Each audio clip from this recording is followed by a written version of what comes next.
First Karnataka, next Telangana, ఇప్పుడు Andhra Pradesh. Congress target Andhra Pradesh. అసలు కాంగ్రెస్ పార్టీని ఆంధ్రప్రదేశ్లో అధికారంలోకి తీసుకురావడానికి కాంగ్రెస్ పార్టీ ఏం చేయబోతుంది? కాంగ్రెస్ పార్టీకి ఉన్న వ్యూహ రచనలేంటి? ఇటువైపు చూస్తే జగన్మోహన్ రెడ్డి, మరోవైపు చూస్తే చంద్రబాబు నాయుడు యమా హెమీలు ఉన్నారు. ఈ టగ్ ఆఫ్ వార్లో ఎవరిని బీట్ చేసి కాంగ్రెస్ పార్టీ అధికారంలోకి రాబోతుంది మనం తెలుసుకుందాం. మనతో పాటు ఉన్నారు కాంగ్రెస్ పార్టీ సీనియర్ నాయకులు తులసిరెడ్డి గారు. తులసిరెడ్డి గారితో మాట్లాడతాం, మరిన్ని విషయాలు తెలుసుకుందాం. నమస్కారం తులసిరెడ్డి గారు. నమస్తే సార్. ఒక్కసారిగా కాంగ్రెస్ గ్రాఫ్ ఇలా పెరిగిపోతున్నట్టు కనిపిస్తుంది. డెఫినెట్గా సార్, ఇప్పుడు జనరల్గానే ఉభయ తెలుగు రాష్ట్రాల్లో కాంగ్రెస్ పార్టీకి కంచుకోవటం మొదటి నుండి కూడా ఈవెన్ 1977లో శ్రీమతి ఇందిరాగాంధీ గారు ప్రధానమంత్రిగా ఉత్తరప్రదేశ్లో ఆవిడే ఓడిపోవడం జరిగింది. మొత్తం 85 ఎంపీ సీట్లకు 85 ఎమర్జెన్సీ కారణాన. అటువంటి సందర్భంలో ఇక్కడ 42కు 41 ఎంపీ సీట్లు కాంగ్రెస్కి వచ్చాయి. 1977లో ఆవిడ ఓడిపోయిన నేపథ్యంలో ఇక్కడ 42కు 41 వచ్చినాయి. మళ్ళీ అగైన్ 1980లో మళ్ళీ 42కు 41 ఎంపీ సీట్లు వచ్చాయి. తర్వాత 2004లో 2009లో కేంద్రంలో కాంగ్రెస్ నేతృత్వంలో యూపీఏ ప్రభుత్వం వచ్చేదానికి మన్మోహన్ సింగ్ ప్రధానమంత్రి అయ్యేదానికి కారణం అలాగే ఉభయ తెలుగు రాష్ట్రాల్లో ఇక్కడ ఎక్కువ సీట్లు వచ్చాయి. 2004లో 32, 2009లో 29 సీట్లు 42 వచ్చాయి కాబట్టి వచ్చింది. కాబట్టి మొదటి నుండి కూడా నెహ్రూ కుటుంబానికి అండ్ కాంగ్రెస్ పార్టీకి ఉభయ తెలుగు రాష్ట్రాలు కంచుకోటలు లాంటివి.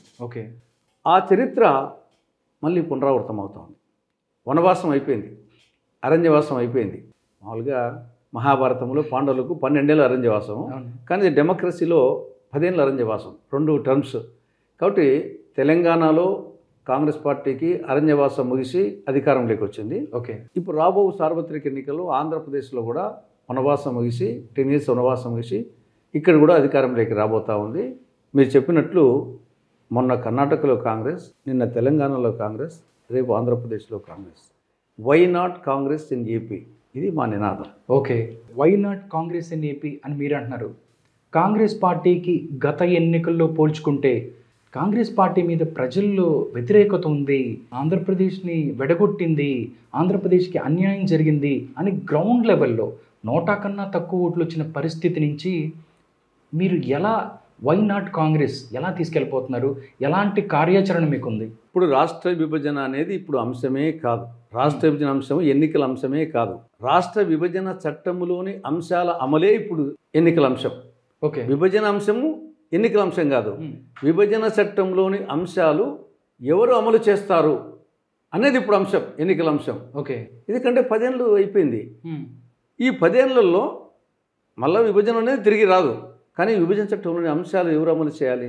కేంద్ర రాష్ట్ర ప్రభుత్వాలు. కేంద్రంలో 10 ఏళ్ల పాటు బీజేపీ అమలు చేయలేదు, రాష్ట్రంలో 5 ఏళ్ల పాటు టీడీపీ, 5 ఏళ్ల పాటు వైకాపా అమలు చేయలేదు. మళ్ళీ వీళ్ళు అధికారానికి వచ్చిన ఇదే పరిస్థితి కదా. ప్రత్యేక హోదా మీరు అందరూ చెప్తున్నారు, రాష్ట్రానికి సంజీవని అని కావాలి, మరి మీ చేత అవుతుందా? ప్రాంతీయ పార్టీలకు మీకు తెచ్చే శక్తి లేదు, ఇచ్చే శక్తి లేదు.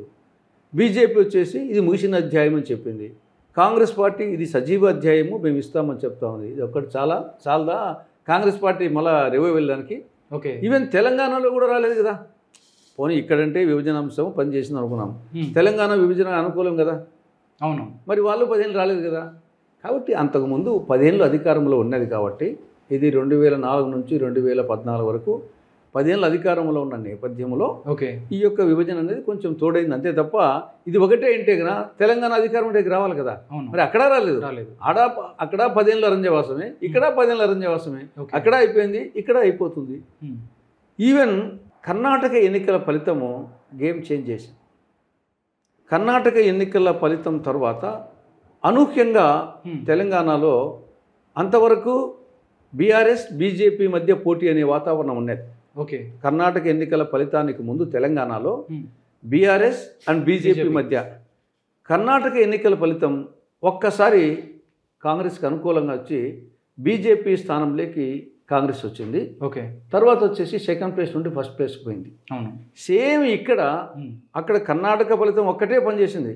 ఇక్కడ 2 రాష్ట్రాలు కర్ణాటక ఎన్నికల ఫలితము ప్లస్ తెలంగాణ ఎన్నికల ఫలితము రెండు ఈ రాష్ట్రం మీద పనిచేస్తాయి. కాబట్టి ఖచ్చితంగా రేపు త్రిముఖ పోటీ కానీ చతుర్ముఖ పోటీ కానీ జరుగుతుంది. ఓకే. త్రిముఖ పోటీ అంటే కాంగ్రెస్ లేదా ఇండియా కూటమి, కాంగ్రెస్ వామపక్షాలు ఆల్ ఇండియా లెవెల్లో ఉంది కాబట్టి ఇది ఒకటి. రెండవది వైకాపా. ఓకే. మూడవది టీడీపీ ప్లస్ జనసేన ప్లస్ బీజేపీనా, లేదా టీడీపీ జనసేన బీజేపీ సెపరేట్గా పోటీ చేసి చతుర్ముఖ పోటీ. ఓకే. ఈ త్రిముఖ పోటీలో కానీ చతుర్ముఖ పోటీలో కానీ ఏ విధంగా తెలంగాణలో త్రిముఖ పోటీలో 3వ స్థానంలో ఉండే కాంగ్రెస్ 2వ స్థానంకి వచ్చి 2వ స్థానం నుండి 1వ స్థానంకి వచ్చి అధికారంకి వచ్చిందో, ఇక్కడ కూడా అదే జరగబోతా ఉంది. ఓకే. కాంగ్రెస్ అధికారంలోకి రాబోతా ఉంది. జగన్మోహన్ రెడ్డి అన్ని కేసులు పెట్టి జైలుకి పంపించింది కాంగ్రెస్ పార్టీని. వైఎస్ ఫ్యామిలీ అని చెప్పింది. వాళ్ళందరూ ఫ్యామిలీ కూడా మొత్తం చేశారు. మళ్ళీ వైఎస్ కుటుంబం నుంచే వైఎస్ షర్మిలను తీసుకొచ్చి కాంగ్రెస్ పార్టీకి స్టార్ క్యాంపెయినర్ అంటున్నారు. అధ్యక్షులు ఏందో తెలీదు. ఈరోజు కాంగ్రెస్ పార్టీలో ఆవిడ జాయిన్ అవుతున్నారు అంటే మళ్ళీ కాంగ్రెస్కి వైఎస్ ఫ్యామిలీ గత అయింది అనుకోవచ్చా? ఆవిడ వస్తుంది, ఆవిడ కాంగ్రెస్లోకి వస్తుంది తప్ప మేము ఒక పాలసీ తీసుకున్నాం. ఏమని? పార్టీ సిద్ధాంతాలకు లోబడి ఎవరు పార్టీలోకి వచ్చినా, కాంగ్రెస్ పార్టీలో ఉండి బయటికి పోయిన వాళ్ళు మళ్ళా స్వగృహ ప్రవేశం చేసినా, గర్భాపసి వచ్చినా, లేదా వేరే పార్టీ వాళ్ళు న్యూట్రల్గా ఉండే వాళ్ళు ఎవరు వచ్చినా కానీ పార్టీ సిద్ధాంతాలకు లోబడి వస్తే గన వాళ్ళను ఆహ్వానించాలి, వాళ్ళను గౌరవించాలి అని ఒక పార్టీ అధిష్టానం నిర్ణయం తీసుకున్నది. ఓకే. ఆ నేపథ్యంలో అనేక మంది వస్తున్నారు. షర్మిల కూడా వచ్చింది. ఓకే. ఇంతే తప్పని చేసేసి మిగతా షర్మిల కోసము కాంగ్రెస్ పార్టీ ప్రాకులాలే. ఓకే. ఒక జనరల్ పాలసీలో వచ్చింది ఆవిడ. ఆ నేపథ్యం అంతే తప్ప ఇంకా అనేక మంది వస్తారు. డీకే శివకుమార్ చంద్రబాబు నాయుడు కలుస్తాడు బెంగళూరులో. దాంతోపాటు వైఎస్ షర్మిల లోకేష్కి గ్రీటింగ్ కార్డ్స్ పంపిస్తుంది, క్రిస్మస్ సంబంధించిన గిఫ్ట్లు పంపిస్తుంది. అసలు ఏం జరగబోతుంది? అంటే చంద్రబాబు నాయుడు జనసేన టీడీపీ కూటమి ఉంది, కాంగ్రెస్ పార్టీ టీడీపీ జనసేన కూటమితో కలిసి ఫైట్ చేయబోతుందా, లేకపోతే ఎలా జరగబోతుంది? చాలా కన్ఫ్యూజన్స్ ఉన్నాయి. మీ రోజు ఏం కన్ఫ్యూజన్ అవసరం లే. డీకే శివకుమార్ను చంద్రబాబు ఎక్కడ కలిశాడు?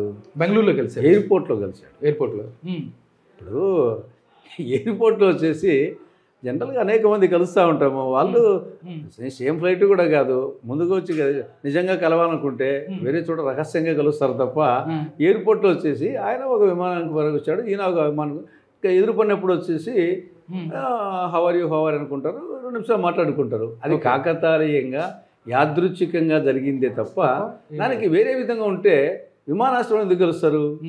ప్రత్యేకంగా శివకుమార్ భయపెట్టడానికి అనుకోవచ్చుగా వైఎస్ జగన్మోహన్ రెడ్డి. ఏమి భయపట్టడం ఏముంది? ఆడ వచ్చేసి విమానాశ్రమంలో భయపెట్టడం ఏముంది? ఆడ వచ్చే అంటే ప్రత్యర్థిని మానసికంగా దెబ్బతీస్తే విజయం సాధించడం ఈజీ ఏముంది? అక్కడ చంద్రబాబును కలిస్తే చంద్రబాబు మాతో వస్తాడా? సార్ ఒకటి సార్ స్ట్రైట్ క్వశ్చన్. తెలంగాణలో చంద్రబాబు నాయుడు పోటీ చేయకపోవడం అనేది కాంగ్రెస్ కలిసి రాలేదా? ఎంతో కొంత సెటిలర్స్ ఓట్లు అవ్వచ్చు, మిగతా ఓట్లు కాంగ్రెస్కి పడలేదంటే ఎందుకు? హైదరాబాద్లో 1 సీటు రాలే సార్ కాంగ్రెస్కు. హైదరాబాద్లో 1 సీటు రాలే. ఓకే. మరి దానికి ఏమంటారు వచ్చేసి? అంటే మీకు చంద్రబాబు నాయుడు కావచ్చు, సెటిలర్స్ ఓట్లు కాంగ్రెస్ 1 ఓటు రాలేదు, 1 సీటు రాలేదు. ఓకే. రంగారెడ్డిలో 1 సీటు వచ్చింది, హైదరాబాద్లో 1 రాలేదు. ఏమంటారు దానికి? ఓకే. ఇక్కడ కాంగ్రెస్ పార్టీ ఒంటరిగా వెళ్తుందా? ఓకే. ఇండియా కూటమి, అదే అంటే ఇక్కడ అన్నానండి. అదే ఇండియా కూటమిలో కమ్యూనిస్టులు కలవచ్చు. ఇండియా కూటమి ఆల్ ఇండియా లెవెల్ ఉన్నారు కాబట్టి ఒకవేళ ఆ యాంగిల్లో రావచ్చు. రేపు వీళ్ళు ఇండియా కూటమిలో చేరితే అప్పుడు వేరే చంద్రబాబు నాయుడు ఇండియా కూటమిలో చేస్తే అప్పుడు ఇండియా కూటమిలో చేరినప్పుడు డెఫినెట్గా ఇండియా కూటమి ప్రకారంగా ఉంటుంది.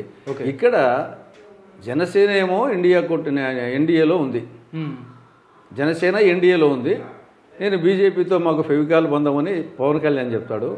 పురంధరేశ్వరి గుడిక జనతాదళ ఇది పవన్ కళ్యాణ్తో వచ్చేసి జనసేనతో బాగా బంధం ఉందని చెప్పేసి వాళ్ళు చెప్తారు. కాబట్టి బీజేపీ జనసేన బంధం ఫెవికాల్ బంధం బాగా గట్టిగా ఉంది. ఓకే. నెక్స్ట్ జనసేనకు టీడీపీకి ఫెవికాల్ బంధం బ్రహ్మాండంగా ఉంది. ఓకే.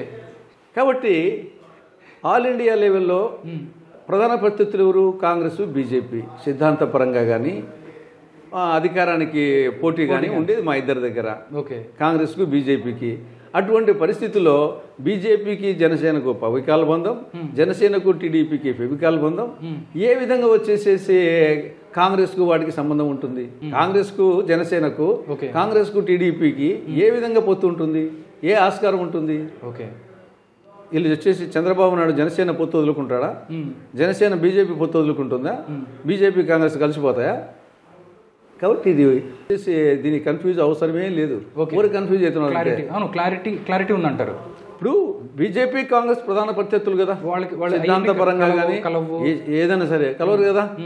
మరి ఇంకా బీజేపీ జనసేన విడిపోతారా చెప్పండి? ఓకే, వైఎస్ఆర్సీపీతో కలుస్తుందన్న కాంగ్రెస్ పార్టీ వచ్చేసి మా పార్టీ సిద్ధాంతాలకు లోబడి వైఎస్ఆర్ పార్టీలో వాళ్ళు మూసుకొని, ఇప్పుడు షర్మిల మూసుకొని పార్టీని విలీనం చేసినట్టు వచ్చే పార్టీ సిద్ధాంతాలకు లోబడి వస్తే ఎవరైనా చేర్చుకుంటారు. మేము ఎవరైనా చేర్చుకుంటామని చెప్పాము. పార్టీ సిద్ధాంతాలకు లోబడి కండిషన్, ఆ కండిషన్ ఉంది. ఓకే సార్, ఆ కండిషన్కు లోబడి ఎవరు వచ్చి చేర్చుకుంటాం. Okay sir. కాంగ్రెస్ పార్టీ అధికారంలోకి వస్తే ముఖ్యమంత్రి ఎవరు? ఇప్పుడు ఏమొచ్చేసి ప్రధానమంత్రినే డిసైడ్ చేయలేదు. 2004, 2009లో మన్మోహన్ సింగ్ రాలే, ప్రధానమంత్రినే డిసైడ్ చేయలేదు. 2004లో చెప్పలే, 2009లో చెప్పలే. సార్, అనేక రాష్ట్రాల్లో ముఖ్యమంత్రి ఏమి తెలంగాణలో ముఖ్యమంత్రి అని చెప్పినామా? తెలంగాణలో ఎన్నికలకు ముందు పదాలలో ముఖ్యమంత్రి అని చెప్పలే కదా, అధికారంకి వచ్చాం కదా. కాబట్టి ఆ యొక్క పరిస్థితులు బట్టి ఈవెన్ నాట్ ఓన్లీ కాంగ్రెస్, నేను బీజేపీ చెప్పింది ఏమన్నా మొన్న ఛత్తీస్గఢ్లో కానీ మధ్యప్రదేశ్ కానీ రాజస్థాన్ కానీ బీజేపీ ముఖ్యమంత్రి క్యాండిడేట్ అనౌన్స్ చేస్తారా? లేదు కదా. ఓకే, కాబట్టి ముఖ్యమంత్రి క్యాండిడేట్ను ప్రతి సందర్భంలో ముందుగానే అనౌన్స్ చేయాల్సిన అవసరం లేదే, ప్రధానమంత్రిని కూడా అవసరం లేదే. ఓకే, వై నాట్ 175 అని చెప్పి వైఎస్ఆర్సీపీ వస్తుంది. వైఎస్ఆర్సీపీ సంక్షేమం చేశాము, పేదలకు సంక్షేమం చేశాము, పేదలను ఆదుకున్నాము, అభివృద్ధి చేశాము, డెవలప్మెంట్ చేశామని చెప్తుంది. ఎందుకు కాంగ్రెస్ పార్టీకి ప్రజలు ఓటు వేయాలి? కాంగ్రెస్ పార్టీకి ప్రజలు ఓటేస్తే కాంగ్రెస్ ఏమిస్తుంది? ఇప్పుడు కాంగ్రెస్కి మళ్ళీ అవసరం. ఎందుకు ముందు జగన్కు ఓటేయాలి? అప్పులు ఫుల్, అభివృద్ధి నిల్, సంక్షేమం సంక్షోభంలో. జనరల్గా వచ్చేసి అభివృద్ధి నిల్ అని అందరూ ఒప్పుకుంటారు. అవునండి. అప్పులు ఫుల్ అని ఒప్పుకుంటారు. కొంచెం సంక్షేమం కాడ మేము చెప్పింది ఇమీడియట్గా ఒప్పుకోకపోవచ్చు, కానీ నా అభిప్రాయం సంక్షేమం సంక్షోభంలో. ఏ విధంగా అంటే బాదుడు కార్యక్రమం, నువ్వు సంక్షేమం ద్వారా అమ్మఒడి కానీ, పెన్షన్ కానీ, ఆసరా కానీ, చేయూత కానీ ఇవన్నీ కింద ఇచ్చేది ఒక బాదుడు కార్యక్రమంతో పోతా ఉంది. బాదుడే బాదుడు, దంచుడే దంచుడు, పెంచుడే పెంచుడు. కరెంటు ఛార్జీలు, ఒక్క కరెంటు ఛార్జీకి చాలు. మద్యం ధర, ఇసుక ధర, కరెంటు ఛార్జీలు, ఆర్టీసీ ఛార్జీలు. కాబట్టి మొత్తం వచ్చేసి ఎట్లుందంటే చాక్లెట్ ఇచ్చి నెక్లెస్ దొంగిలించినట్టుంది జగన్ పాలనలో. చాక్లెట్ ఇచ్చి నెక్లెస్ దొంగిలించినట్టు, మట్టి ముంత ఇచ్చి వెండి చెంబు దొంగిలించినట్టుంది. మట్టి ముంత ప్రజలకు ఇచ్చి వాళ్ళ దగ్గర నుండి వెండి చెంబు లాక్కున్నట్టుంది. చాక్లెట్ ఇచ్చి పిల్లలకు చాక్లెట్ ఇచ్చి దొంగలు నెక్లెస్ తాక్కుంటారులే. ఆ విధంగా వచ్చేసి ప్రజలకు వచ్చేసి నువ్వు అమ్మఒడి, చేయూత, ఆసరా, పెన్షను ఇవన్నీ కొంచెం కొంచెం ఇచ్చి మొత్తం బాదుడు కార్యక్రమం ద్వారా బాదుడే బాదుడు ఏ విధంగా పిక్ పాకెట్ బస్టాండ్లో కొట్టినట్టు కొట్టేస్తుంది ప్రభుత్వం. ఓకే, గిడుగు రుద్రరాజు గారు చెప్పారు, వైఎస్ఆర్సీపీ నుంచి దగ్గరగా 25 మంది ఎమ్మెల్యేలు కాంగ్రెస్కి టచ్లో ఉన్నారు. విజయవాడ తీసుకున్నట్టయితే మల్లాది విష్ణు గారు కూడా కాంగ్రెస్ పార్టీలోకి రాబోతున్నారు. ఇంకా ఎన్ని రాబోతున్నారు? వైఎస్ఆర్సీపీ నుంచి మొత్తాన్ని జాయిన్ చేసుకుంటారా మీరు? ఇప్పుడు ఎవరైతే టికెట్లు రాలేదో, ఏదైతే మీ టికెట్ రాని వాళ్ళు ఉన్నారో వాళ్ళందరూ కాంగ్రెస్ పార్టీలోకి వచ్చే అవకాశం లేదా? ఇప్పుడు ఇంకా 10 టికెట్ రాని వాళ్ళు వస్తారు. అంతకుముందు వచ్చేసి గతంలో ఎక్స్ ఎమ్మెల్యేలు ఉండేవాళ్ళు, ఎక్స్ మంత్రులుగా చేసిన వాళ్ళు కూడా చాలా చోట్ల అనేక మంది వచ్చేసి మాతో టచ్లో ఉన్నారు. వాళ్ళు వెయిట్ అండ్ సీ ఉన్నారు. కాంగ్రెస్ పార్టీ ఇప్పుడిప్పుడే పికప్ అవుతుంది. కర్ణాటక ఎన్నికల ఫలితం ముందు ఒక టైప్ ఉన్నది.